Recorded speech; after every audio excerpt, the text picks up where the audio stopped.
Hello friends, welcome back to my channel. Today we are going to learn a new lesson. Its name is Reading Works of Art, which is about Saeed Haider Raza, who is well-known artist, famous artist in India. Reading works of art म्हणजे काय रे बाळांनो? Art म्हणजे कला. आणि आज आपण काय करणार आहोत? थोडंसं कलेविषयी जाणून घेणार आहोत. रीडिंग म्हणजेच इथं वाचन नाही तर आपण माहिती मिळवून घेणार आहोत. म्हणजेच कलाकृतींचा आढावा आपण या पाठातून घेणार आहोत बाळांनो. सईद हैदर रजा, पॉप्युलरली नोन ॲज रजा, was a renowned Indian artist. पहा, सईद हैदर रजा हे एक भारतीय आर्टिस्ट होते, भारतीय कलाकार होते आणि अजून ते कोणत्या नावाने ओळखले जायचे तर रजा या नावाने ओळखले जायचे. Simple geometric shapes, striking color combinations, captivating compositions, these are some of the characteristic features of his paintings. Simple geometric shapes म्हणजे काय रे बाळांनो तर भौमितिक अशा रचना, आकार आणि त्याचबरोबर स्ट्रायकिंग कलर कॉम्बिनेशन तुम्हाला माहिती आहे. रंगसंगती तर ती पण कशी तर स्ट्रायकिंग, वेधक म्हणजेच आपलं लक्ष आकर्षित करेल असं. आणि कॅप्टिवेटिंग कंपोजिशन्स म्हणजेच काय तर त्यांची जी पेंटिंग होती, कंपोजिशन म्हणजे काय रचना, तर ती कशी होती कॅप्टिवेटिंग कंपोजिशन्स म्हणजे त्यांची त्या पेंटिंगची जी रचना होती बाळांनो तर ती कॅप्टिवेटिंग होती म्हणजे आपल्याला आकर्षित करेल अशी होती. These are some of the characteristic features of his paintings. तर ही सगळी काय आहेत त्यांच्या पेंटिंगची वैशिष्ट्ये आहेत, कॅरेक्टरिस्टिक्स आहेत. And so are the colours blue and orange. आणि त्याचबरोबर त्यांनी यूज केलेले त्या पेंटिंग्जमध्ये ब्ल्यू म्हणजे निळा आणि ऑरेंज म्हणजे केशरी, तर हे दोन रंगही आपल्याला आपलं लक्ष वेधणारे होते आणि त्याचबरोबर आपल्याला काय करत होते ते अट्रॅक्ट करत होते त्यांच्या पिक्चर्सकडे, त्यांच्या पेंटिंग्सकडे. You will find them in almost all his paintings. पहा मग त्यांच्या पेंटिंगचं वैशिष्ट्य काय होतं तर ते काय यूज करायचे, आकर्षक अशी रंगसंगती, वेधक अशी रंगसंगती, त्याचबरोबर geometric shapes, simple geometric shapes वापरायचे. अगदी साधीसुधी तुम्हाला माहिती असलेली जॉमेट्रिक भौमितिक अशी आकार जसं ट्रायंगल, सर्कल, त्याचबरोबर स्क्वेअर असेल, रेक्टँगल असेल, तर अशा पद्धतीचे शेप्स ते वापरायचे. आणि त्याचबरोबर त्यांचं कलर कॉम्बिनेशन खूप सुंदर असायचं आणि त्याच्यामध्ये यूज केलेला ब्ल्यू आणि ऑरेंज कलर, त्याच्यामुळे त्यांचं पेंटिंग्स खूप खूप आकर्षक वाटायचं बाळांनो. None of his paintings depict life like human figures or copies of scenes from his environment. आणि पहा त्याचबरोबर त्यांची जी पेंटिंग्स होती depict life like human figures. None of his paintings depict life like human figures म्हणजे depict म्हणजे चित्रित करणे किंवा वर्णन करणे. कशा थ्रू तर त्यांच्या पेंटिंग्सच्या थ्रू त्यांनी नन ऑफ हीज म्हणजे कोणत्याही पेंटिंगमध्ये काय आढळणार नाही तर ह्युमन फिगर्स, त्या मानवी आकृत्या, मानवी कृती ते आढळणार नाही. त्याचबरोबर copies of scenes from his environment आणि आजूबाजूचं जे परिसर आहे, वातावरण आहे, त्याच्यातले जे दृश्य असतात, नैसर्गिक देखावे असतील किंवा कोणतेही, तर तेही तुम्हाला त्यांच्या पेंटिंग्समध्ये आढळणार नाहीत. His paintings belong to the abstract style of paintings. Abstract म्हणजे काय तर बाळांनो अमूर्त, म्हणजे मूर्ती स्वरूपात ते दिसणार नाहीत, गूढ असं असणार आहे त्यांचं paintings. Such paintings are not inspired by any external factor. External म्हणजे बाहेरील आणि फॅक्टर म्हणजे घटक. म्हणजेच त्यांची पेंटिंग्स कोणत्याही बाहेरील घटकांनी प्रभावित झालेली नाही आहेत. They originate when the artist tries to peep into his own inner mind. Peep म्हणजे डोकावणे. आणि कुठून ओरिजिन आहे त्यांचा, मूळ कुठून आहे म्हणजे त्यांच्या या पेंटिंग्सचा उगम कुठून झाला आहे बाळांनो तर जेव्हा एखादा आर्टिस्ट ट्राईज टू पीप म्हणजे जेव्हा तो प्रयत्न करतो कुठे, पीप म्हणजे डोकावण्याचा, into his own inner mind म्हणजे स्वतःच्या मनामध्ये जेव्हा तो डोकावण्याचा प्रयत्न करतो किंवा तो डोकावतो तेव्हा अशा पद्धतीची जी पेंटिंग्स आहेत ती तयार होत असतात बाळांनो. They are made by arranging circles, triangles, squares, rectangles, lines, dots in different compositions using effective techniques of applying paint, attractive color combinations, achieving balance in some places and creating imbalance in other places. त्यांच्या पेंटिंग्समध्ये काय दिसून येतील आपल्याला? They are made by arranging circles. Circles म्हणजे वर्तुळ, triangles म्हणजे त्रिकोण, squares means चौरस, रेक्टँगल्स म्हणजे आयत आणि त्याचबरोबर लाईन्स असतील, डॉट्स म्हणजे ठिपके असतील आणि इन डिफरंट कंपोजिशन, कंपोजिशन म्हणजे रचना, युजिंग इफेक्टिव्ह टेक्निक म्हणजे ह्या सगळ्या शेप्सचा मी अगोदरच म्हटली तुम्हाला जॉमेट्रिक शेप्स आणि ही सगळी जॉमेट्रिक शेप्स आहेत बाळांनो. तर यांचा यूज करून यांना अरेंज करून त्यांना व्यवस्थित त्या पेंटिंग्समध्ये ॲडजस्ट करून अरेंज करून इफेक्टिव्ह अशी टेक्निक, परिणामकारक असे तंत्र, टेक्निक म्हणजे तंत्राचा उपयोग करून ते आपली पेंटिंग्स पूर्ण करत असत.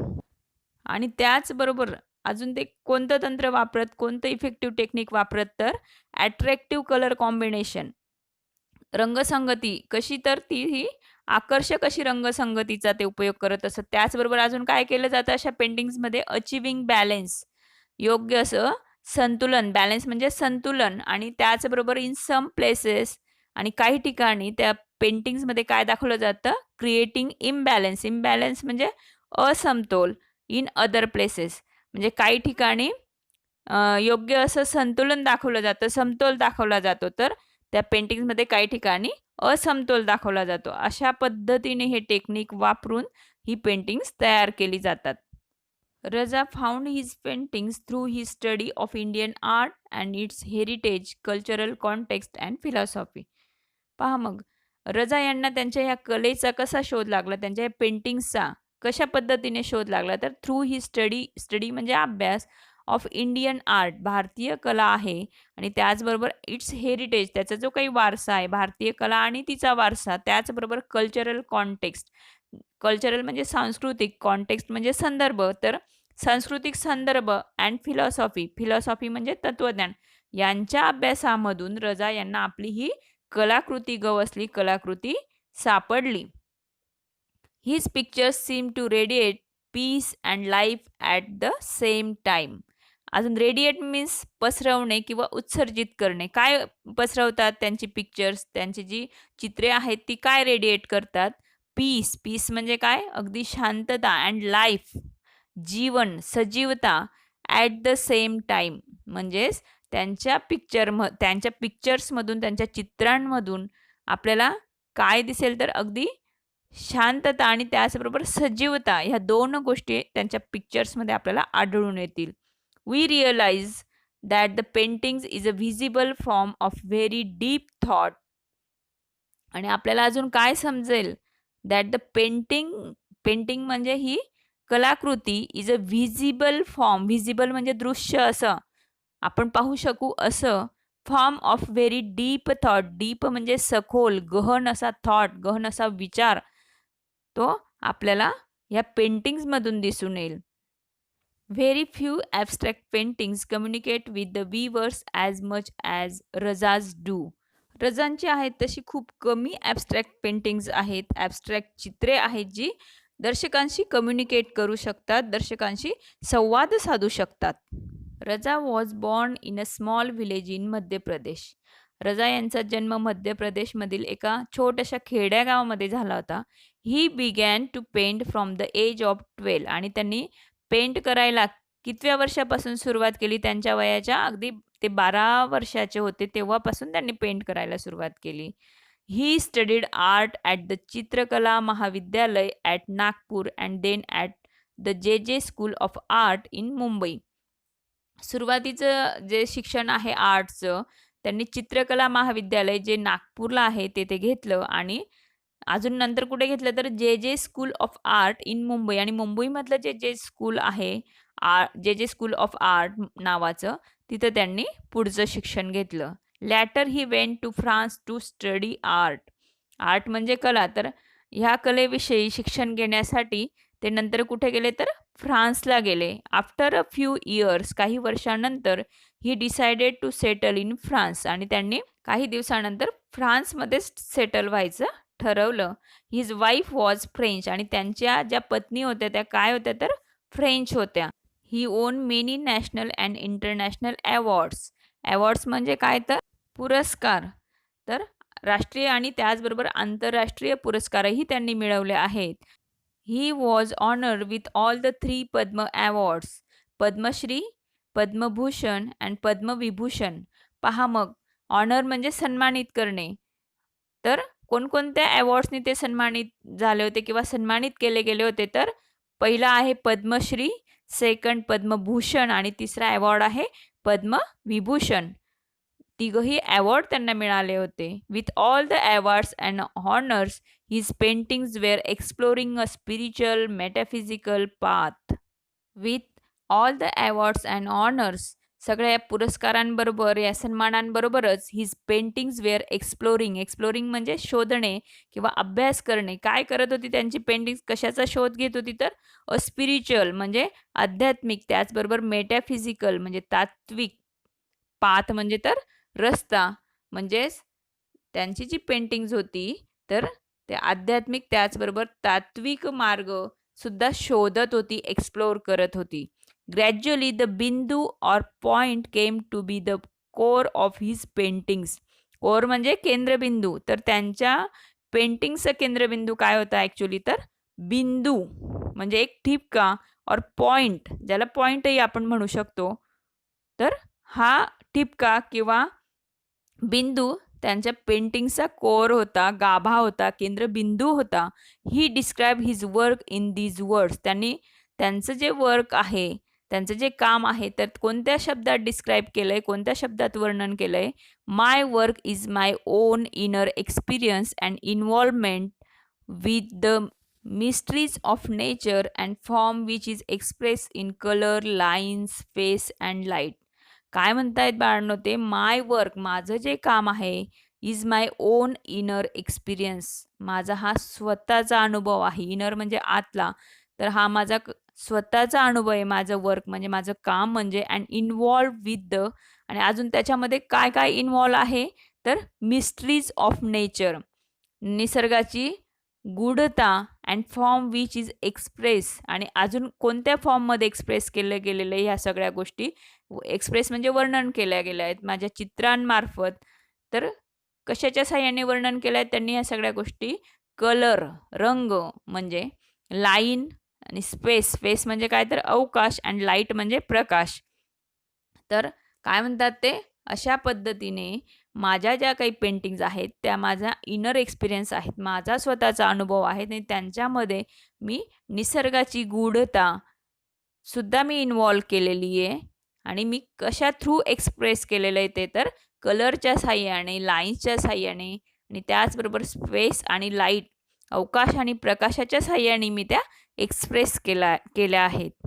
Sometimes an artist thoughts appear to be too complex. Complex म्हणजे क्लिष्ट, कठीण असं. ऑर इवन कॉम्प्लिकेटेड, कॉम्प्लिकेटेड म्हणजे गुंतागुंतीचे. तर when they are express through words. एखादा जो कलाकार असतो, आर्टिस्ट असतो, तो जेव्हा त्याच्या भावना असतील, त्याचे जे विचार असतील, थॉट्स ज्याला आपण म्हणतो, तर त्या कशातून दिसून येतात किंवा कशा एक्सप्रेस करतो तो? तर तो जर वर्ड्स मार्फत एक्सप्रेस करत असेल, वर्ड्स म्हणजे शब्दांच्या मार्फत तो त्याच्या भावना एक्सप्रेस करत असेल, वर्णन करत असेल, तर ते कसं आढळून येतं तर कॉम्प्लेक्स ऑर इवन कॉम्प्लिकेटेड. त्यांनी व्यक्त केलेल्या त्याच्या इनर इमोशन्स, इनर थॉट्स, त्याच्या आतले विचार, त्याचे इनर एक्सपिरियन्स, तर हे कसे असतात तर क्लिष्ट आणि कॉम्प्लिकेटेड म्हणजे गुंतागुंतीचे आपल्याला दिसून येतील. For him the effective medium of communication is his work, his paintings. आणि अशा पद्धतीने इफेक्टिव्ह, परिणामकारक मीडियम म्हणजे माध्यम जर असेल कम्युनिकेशनचं, संवादाचं, तर रजा यांचं कोणतं आहे तर पेंटिंग्ज आहे. म्हणून म्हटलंय की फॉर हिम, त्यांच्यासाठी the effective medium of communication is his work, हे त्यांचं काम, त्यांचं पेंटिंग्ज हे आहे. रजा हॅड ग्रेट क्रिएटिव्हिटी. रजा यांच्याकडे चांगली अशी, ग्रेट अशी क्रिएटिव्हिटी होती. म्हणजेच त्यांची इमॅजिनेशन पॉवर असेल, त्याचबरोबर त्यांना त्यांचे जे थॉट्स असतील, त्यांचे जे इमोशन्स असतील, चित्रांमार्फत खूप सुंदररित्या रंगवता येतात. His paintings are very expressive. त्यांचे जे पेंटिंग्ज आहेत ते कसे असतात तर खूप असे एक्सप्रेसिव्ह म्हणजे वर्णनात्मक अगदी त्यांचे थॉट्सचं छान असं वर्णन करू शकणारे आहेत. This great artist passed away on 23rd July 2016 at the age of 94, living behind a legacy of sensitive paintings achieved through extraordinary compositions of lines and colors that depict extraordinary compositions. पहा मग हे जे थोर असे artist होते, passed away म्हणजे died on 23rd जुलै, 23 जुलै 2016 मध्ये त्यांचा मृत्यू झाला. आणि ते किती वर्षाचे होते बाळांनो तेव्हा? ॲट द एज ऑफ 94, 94 वर्षाचे ते होते. Living behind a legacy of sensitive paintings. आणि त्यांच्या मागे ते काय सोडून गेले? लिगसी म्हणजे वारसा. कशाचा तर? सेन्सिटिव्ह पेंटिंग्सचा.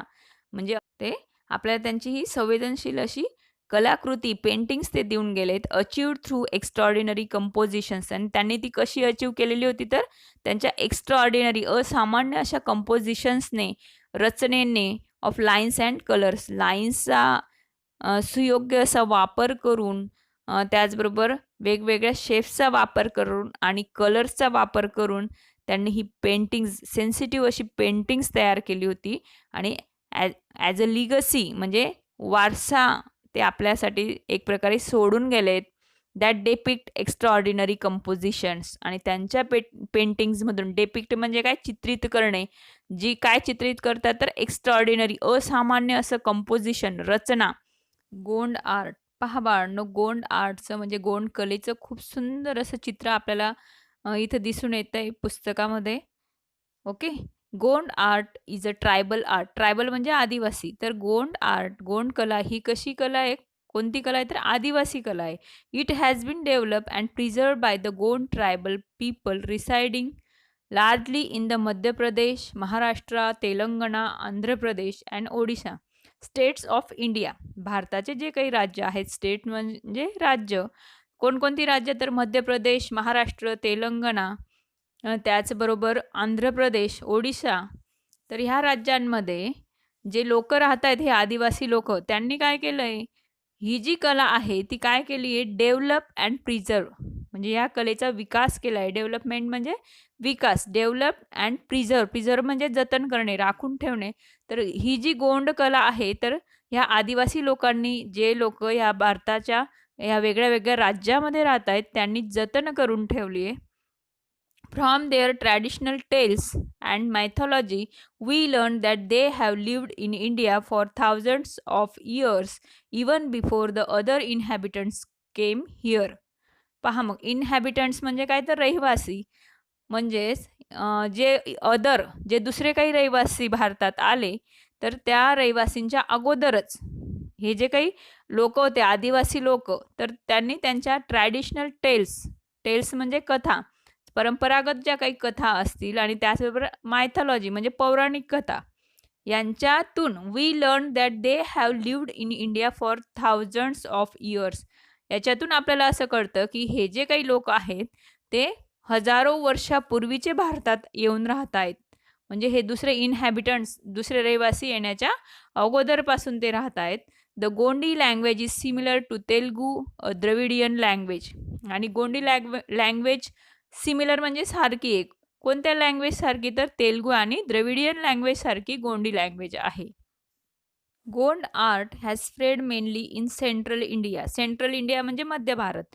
आणि विशेष करून, मुख्यत्वे करून आपल्याला ही गोंड आर्ट आहे, जी गोंड कला आहे, तर ती मध्य भारतात पसरलेली दिसून येते. Originally people use to draw pictures on the earthen walls of their houses. आणि खरं पाहता जे काही लोक आहेत ते गोंड कला जपणारे, ते काय करतायत तर draw pictures on the earthen walls. Earthen म्हणजे जे मातीने बनलेल्या अशा वॉल्स आहेत, भिंती आहेत, त्यांच्यावर, त्यांच्या घराच्या ज्या भिंती आहेत, अर्दन वॉल्स आहेत, तर त्यांच्यावर ते हे पिक्चर्स ड्रॉ करतात. Most folk arts involve natural techniques of preparing colours and use of several mediums. पहा मग भरपूर अशा कलांमध्ये, फॉक आर्ट्समध्ये आपल्याला काय दिसून येतं, की नॅचरल टेक्निक यूज केलेले आहेत कलर्स तयार करण्याचे. म्हणजे नैसर्गिकरित्या कलर तयार केलेले आहेत त्यांनी आणि यूज ऑफ सेव्हरल मीडियम्स आणि वेगवेगळ्या माध्यमातून त्यांचा यूज केलेला आहे. They are transfer from generation to generation in a smoothly flowing process. Generation म्हणजे पिढी. एका पिढीकडून दुसऱ्या पिढीकडे स्मूथली अगदी सहजगत्या ही कला सुपूर्द केली जाते किंवा एक प्रकारे आत्मसात केली जाते. Gond art is no exception to this. आणि गोंड आर्ट एक्सेप्शन म्हणजे अपवाद, तर ह्या गोष्टींना गोंड आर्ट हे अपवाद नाही. अ house decorated with beautiful pictures creates a pleasant atmosphere. आणि हाऊस म्हणजे घर, तर ते डेकोरेट केलं गेलं अशा सुंदर सुंदर पिक्चर्सने, तर काय होतं, pictures creates a pleasant atmosphere. आणि त्याच्यामुळे घराचं वातावरण कसं होतं, तर प्लीझंट आनंदी असं वातावरण होतं. Also art is a medium of recording and preserving what is seen. आणि कला कला हे कशाचं माध्यम आहे, मीडियम म्हणजे माध्यम ऑफ रेकॉर्डिंग म्हणजे नोंदवून ठेवण्याचं, अँड प्रिझर्विंग म्हणजे राखून ठेवण्याचं, जतन करण्याचं, व्हॉट इज सीन म्हणजे जे पाहिलं आहे, जी कला आपण लक्षात घेतली आहे, तर ते नोंदवून घेण्याचं, त्याचबरोबर ते कला जतन करण्याचं हे एक प्रभावी माध्यम आहे. इन फॉक arts you yourself prepare the canvas, the surface on which to draw and the colors with which you draw. फॉक आर्ट म्हणजे लोककला. तर लोककलामध्ये काय करतात तुम्ही, तर you your self prepare the canvas. Prepare म्हणजे तयार करणे. तुम्ही स्वतःचा कॅनव्हास तयार करत असतात. कॅनव्हास म्हणजे काय, द सरफेस म्हणजे पृष्ठभाग, on which to draw and the colours with which you draw. म्हणजे असा पृष्ठभाग ज्याच्यावर तुम्ही ड्रॉ करतात पिक्चर्स, आणि त्याचबरोबर त्याला कलरही करतात. दॅट इज व्हाय क्रिएटिंग फॉक art is a very enriching experience. आणि म्हणूनच जी लोककला आहे तिची निर्मिती करणे, लोककलेची निर्मिती करणे हा एक अतिशय कसा एक्सपिरियन्स आहे, एनरिचिंग एक्सपिरियन्स आहे. म्हणजे समृद्ध असा करणारा एक्सपिरियन्स आहे, समृद्ध करणारा अनुभव आहे. This richness is reflected in the choice of their medium. आणि ही जी समृद्धता आहे, रिचनेस म्हणजे काय, एक प्रकारे समृद्धता, तर त्यांनी निवडलेल्या माध्यमांमधून ती दिसून येते. म्हणजे त्यांनी कोणता कॅनव्हास घेतला आहे, कोणत्या गोष्टींतून ते त्यांची लोककला दाखवत आहेत, याच्यावरनं त्याचा रिचनेस आपल्याला दिसून येते, समृद्धता आपल्याला दिसून येते. In the days of past several things in nature such as soils of different shades, the juice of plants, leaves, tree bark, flowers, fruits, and even things like coal and cow dung were used to prepare colors. In the days of past means पूर्वीच्या काळी several things कित्येक अशा गोष्टी in nature such as soils, नेचरमधल्या, निसर्गामधल्या भरपूर अशा गोष्टींचा हे लोककलेमध्ये use करून घेत असत, या आर्टमध्ये यूज करून घेत असत. जसं उदाहरण जर घ्यायचं म्हटलं तर सच ॲज सॉइल्स म्हणजे माती, ऑफ डिफरंट शेड्स वेगळ्या वेगळ्या कलरची माती. तुम्ही भूगोलामध्ये शिकलेच असाल बाळांनो, की वेगळ्या वेगळ्या कलर्सची मातीही असते, जसं पिवळी असेल, थोडीशी व्हाईट, क्रीमी कलर थोडासा, अशा पद्धतीने त्याच्या वेगळ्या वेगळ्या शेड्सचा उपयोग ते करत. त्याचबरोबर द ज्यूस ऑफ प्लांट्स म्हणजे पानांचा रस, लिव्ज म्हणजे वनस्पती आणि पानांचा रस, ट्री बार्क झाडाच्या ज्या फांद्या आहेत त्यांचा, त्याचबरोबर फ्लावर्स फुलं, फ्रूट्स फळं, and even things like coal म्हणजे कोळसा, अँड कावडंग ज्याला आपण शेण म्हणतो, were use to prepare colours. तर अशा या साऱ्या गोष्टी ते कलर तयार करण्यासाठी यूज करत असत, वापरत असत. The different colours, various textures and patterns were used year after year. The different colours वेगवेगळे कलर, वेगवेगळे रंग, त्याचबरोबर व्हेरियस टेक्स्चर्स भरपूर असे pattern, texture were used year after year वर्षामागून वर्षे म्हणजे वर्षानुवर्षे अशा वेगवेगळ्या कलर्सचा, वेगवेगळ्या पॅटर्नचा, नमुन्यांचा, टेक्स्चरचा, ज्याला आपण पोत म्हणतो, अशा पद्धतीचा यूज केला जात होता, वापर केला जात होता. Lending a simplicity to the art. आणि ह्या सगळ्या ज्या गोष्टी आहेत, वेगवेगळे कलर्स, आणि व्हेरियस टेक्स्चर्स, वेगवेगळे पॅटर्न्स यांचा यूज करून काय होत होतं तर लेंडिंग म्हणजे देणे, सिम्प्लिसिटी साधेपणा. तर कोणाला साधेपणा मिळत होता तर त्या कलेला, त्या आर्टला साधेपणा, सुलभता प्राप्त होत होती. When we see these pictures, we realize that a picture drawn this way or the other can look equally beautiful. पहा मग आपण जर ते पिक्चर्स पाहिले, आपण जर ते चित्र पाहिले, वी रिअलाइज आपल्याला असं समजेल की that a picture drawn this way or the other can look equally beautiful. म्हणजे अशा पद्धतीने जरी पिक्चर काढलं किंवा दुसऱ्या पद्धतीने or the other can look equally beautiful. Equally म्हणजे अगदी सेम. जरी ते पिक्चर थोडं दुसऱ्या पद्धतीने जरी काढलं तरी ते सारखंच सुंदर वाटेल. म्हणजे त्यावेळचे जरी काढलेले चित्र त्याचबरोबर आता जरी आपण ते दुसऱ्या पद्धतीने काढलं तर तेवढंच त्याचं सौंदर्य राहणार आहे बाळांनो. What a deep thought this art conveys and so easily. तर अशा पद्धतीने डीप थॉट म्हणजे गहन असा विचार, सखोल असा विचार ह्या आर्टमधून, या कलेमधून पुरवला जातोय, कन्वे केला जातोय अँड सो इझिली. आणि तोही कसा तर अगदी सोप्या पद्धतीने.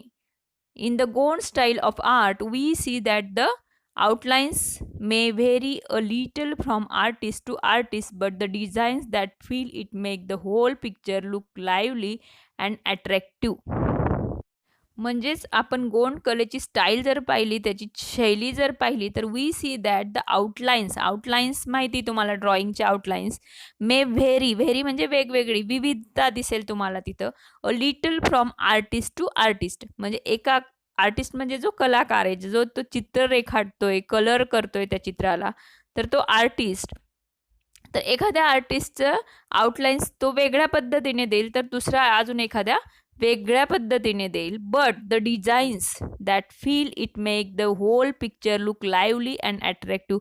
तरीसुद्धा आर्टिस्ट जरी वेगवेगळे असले, कलाकार जरी त्यांच्या पद्धतीने ते आउटलाईन्स देत असले, तरीसुद्धा ज्या डिझाईन्स तयार होतात त्या it make the whole picture look lively. अगदी लाईव्ह असं ते पिक्चर वाटतं आणि त्याचबरोबर अट्रॅक्टिव्हसुद्धा वाटतं. अगदी आकर्षक असं ते पिक्चर दिसतं. The designs include simple textures achieved using dots, straight lines, dotted lines, curvy shapes and circles. पहा मग ज्या काही डिझाईन तयार केल्या जातात त्यांच्यामध्ये काय काय इन्क्लूड केलं जातं, म्हणजे त्या डिझाईन्समध्ये कोणत्या कोणत्या गोष्टींचा, कोणत्या कोणत्या टेक्स्चरचा यूज केला जातो. सिम्पल टेक्स्चर्स यूज केले जातात. काय यूज केलं जातं तर अचीव युझिंग डॉट्स ठिपके, स्ट्रेट लाईन्स सरळ रेषा, डॉटेड लाईन्स ठिपक्यांच्या लाईन्स काढल्या जातात. त्याचबरोबर कर्वी शेप्स म्हणजे गोलाकार असे शेप्स, आकार यांचा यूज केला जातो. अँड सर्कल्स, आणि सर्कल्सचा सुद्धा, वर्तुळांचा सुद्धा त्या डिझाईन्समध्ये यूज केला जातो. Special attention is given to the choice of various colours so that the total effect is amazing and beautiful. पहा मग काय म्हटलं बाळांनो, स्पेशल अटेन्शन विशेष लक्ष दिलं जातं. Is given to the choice of various colours. कोणत्या गोष्टीवर तर कलर्सच्या चॉईसवर विशेष करून लक्ष दिलं जातं. So that the total effect is amazing and beautiful. म्हणून त्या चित्राचा जो इफेक्ट आहे, त्या चित्राचा जो परिणाम आहे तो अतिशय सुंदर असा होतो, ब्युटिफुल होतो.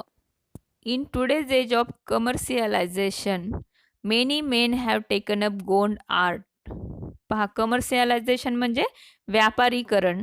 आजच्या युगामध्ये, आजच्या काळामध्ये many men have taken up Gond art म्हणजे भरपूर असे पुरुष जे गोंड कला शिकतायत, आत्मसात करतायत. But the roots of folk arts probably lie in women's daily chores like cleaning and decorating the house, dealing with natural colors in the course of cooking and in their leisure time activities. म्हणजेच जी काही गोंड कला आहे त्याची जी पाळंमुळं आहेत ती जास्तीत जास्त आपल्याला कुठे आढळून येतील? Folk art probably lie in women's daily chores. म्हणजे ज्या काही स्त्रिया आहेत त्या त्यांचे जे डेलीचं जे काही काम आहे, जे वर्क आहे त्यांच्यामध्ये आपल्याला आढळून येतील. जसं काही क्लिनिंग म्हणजे स्वच्छता करणे घरामध्ये, अँड डेकोरेटिंग द हाऊस घराची सजावट करणे, गृहसजावट ज्याला आपण म्हणतो, आणि dealing with natural colours in the course of cooking स्वयंपाकाच्या वेळेस. कुकिंग म्हणजे स्वयंपाक करणे, तर त्या स्वयंपाकाच्या वेळेस जे काही नॅचरल कलर हाताळतात. त्याचबरोबर in their laser time activities. Laser म्हणजे फुरसतीचा वेळ, त्यांना जो एक्स्ट्रा टाईम मिळतो त्या वेळेमध्ये ते जे काही छंद जोपासत असतील, तर ह्या सगळ्या गोष्टींमध्ये म्हणजेच त्या छंदांमध्ये, स्वच्छतेमध्ये, त्याचबरोबर नॅचरल कलरशी डील करताना कुकिंगच्या वेळेस आणि गृहसजावटीच्या माध्यमातून मग ह्या सगळ्या गोष्टींमधून आपल्याला ही लोककला जी आहे तिचे पाळंमुळं आढळून येतील बाळांनो. Okay, in this way, today we have learnt about the Said Haider Raza's art and a new art like Gond art. Okay. माझ्या विद्यार्थी मित्रांनो, व्हिडिओ तुम्ही पूर्ण पाहत जा आणि त्याचबरोबर व्हिडिओला लाईक करा, शेअर करा आणि माझ्या चॅनलला सबस्क्राईबही करा. Thank you.